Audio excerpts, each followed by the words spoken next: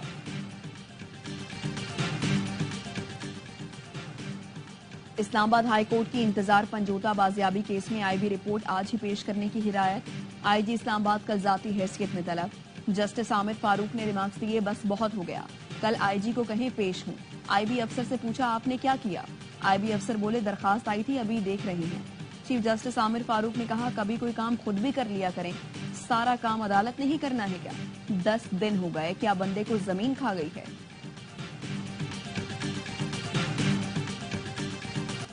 خیبر پختونخوا میں سینیٹ انتخابات کرانے کے لیے درخواست کل سماعت کے لیے مقرر۔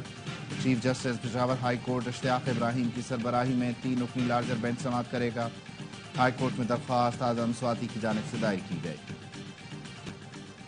عدالت نے کنٹونمنٹ بورڈ کو ٹیکس وصولی سے روکا تو حکومت نے آئین میں ترمیم کر ڈالی۔ حکومت نے 4 شیڈیول میں ترمیم کر کے کنٹونمنٹ بورڈ کو ٹیکس وصولی کی اجازت دی۔ عدلیہ نے کنٹونمنٹ علاقوں سے صوبائی حکومتوں کو ٹیکس وصولی کی اجازت دی تھی۔ بھارت عالمی سطح پر اجرتی قاتلوں کے جتھے میں شامل ہے۔ بھارت کی دہشت گردی سے کینیڈا اور امریکہ کے رہائشی بھی محفوظ نہیں۔ برطانوی جریدے دی گارڈین کا آرٹیکل لکھا، کینیڈین وزیر اعظم نے بھارتی سفارتکاروں پر ہردیپ سنگھ نیجر کے قتل کا الزام لگایا۔ واضح ثبوت کے باوجود بھارت نے الزامات مسترد کر دیے۔ مودی سرکار نے جواباً کینیڈا پر سکھ انتہا پسندوں کو پناہ دینے کا الزام لگایا۔ امریکی عدالت نے بھارتی انٹیلیجنس افسر کو گرپتونت سنگھ کے قتل کی ناکام سازش میں ملوث قرار دیا۔ بھارتی اقدامات اسرائیلی موساد کی بیرونی کارروائیوں سے مماثلت رکھتے ہیں۔ اسرائیلی فوج کی بیروت ایئرپورٹ کے قریب بمباری، مزید 12 شہری شہید، متعدد زخمی۔ لبنان میں اسرائیلی حملوں میں شہید ہونے والوں کی تعداد 2460 ہو گئی۔ حزب اللہ نے اسرائیل کا ڈرون مار گرایا۔ غزہ میں صہیونی افواج کے وحشیانہ حملوں میں شہداء کی تعداد 87 ہو گئی۔ شمالی غزہ میں بیت الاحیاء کے رہائشی ٹاور پر صہیونی فوج نے شدید بمباری کی۔ صہیونی فوج پر القسام بریگیڈ کے تابڑ توڑ حملے۔ مزاحمت کاروں نے اسرائیل ٹینک کو بارودی سرنگ کے دھماکے سے اڑا دیا۔ کرنل رینک کے ڈویژنل کمانڈر سمیت متعدد صہیونی فوجی ہلاک ہوئے۔ کرنل رقصہ غزہ میں ہلاک ہونے والے سینئر ترین اسرائیلی فوجی اہلکاروں میں سے ایک ہیں۔ یحییٰ سنوار کی شہادت سے پہلے کی آخری ویڈیو نے انہیں مزاحمت کی علامت بنا دیا۔ فلسطینی بچے کھیل کود میں یحییٰ سنوار کا انداز اختیار کرنے لگے۔ اسرائیلی فوج نے حماس رہنما یحییٰ سنوار کی ایک اور ویڈیو جاری کر دی۔ یحییٰ سنوار آخری لمحات تک لڑتے رہے۔ ترک رہنما اور گولن تحریک کے بانی فتح اللہ گولن 83 برس کی عمر میں انتقال کر گئے۔ وہ 1999 سے امریکہ میں خود ساختہ جلا وطنی کی زندگی گزار رہے تھے۔ 2016 میں ان پر ترک صدر کے خلاف بغاوت کا الزام لگا اور 2017 میں ان سے ترک شہریت چھین لی گئی۔ اردوان حکومت نے امریکہ سے فتح اللہ گولن کی حوالگی کا مطالبہ کر رکھا تھا۔ سلطان المشائخ حضرت نظام الدین اولیاء کے 721ویں عرس کی تقریبات دہلی میں جاری۔ دنیا بھر سے زائرین کی شرکت۔ عرس کی تقریبات 4 روز تک جاری رہیں گی۔ ملتان کا وننگ فارمولا پنڈی میں آزمانے کی تیاری۔ ہیڈ کیوریٹر ٹونی ہیمپنگ کی زیر نگرانی راولپنڈی کرکٹ اسٹیڈیم کی پچ کی تیاری۔ ہیڈ کوچ جیسن گلیسپی، کپتان شان مسعود اور دیگر کھلاڑیوں نے پچ کا معائنہ کیا۔ قومی ٹیم کی راولپنڈی میں ٹریننگ۔ انگلش ٹیم کل سے پریکٹس شروع کرے گی۔ فیصلہ کن ٹیسٹ جمعرات سے شروع ہوگا۔ ایمرجنگ T20 ایشیا کپ میں قومی ٹیم کی پہلی کامیابی، عمان کو 74 رن سے شکست دے دی۔ میزبان ٹیم 186 رنز کے تعاقب میں 7 وکٹوں پر 111 رنز تک محدود رہی۔ وسیم علی 28 اور کپتان جتیندر سنگھ 24 رنز بنا کر نمایاں رہے۔ 5 کھلاڑی ڈبل فگر میں بھی داخل نہ ہوئے۔ زمان خان نے 2 وکٹیں اڑائیں۔ گرین شرٹس نے پہلے کھیل کر 186 رن سکور کیے۔ 41 رنز بنانے پر Rohail Nazir player of the match قرار۔ پاکستان کا تیسرا میچ بدھ کو UAE سے ہوگا۔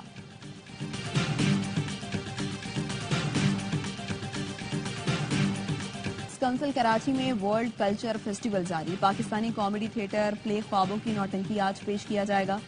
گزشتہ روز تھیٹر پلے گڑیا کا گھر پیش کیا گیا۔ سماجی موضوع کے سبب شائقین نے کھیل کو سراہا۔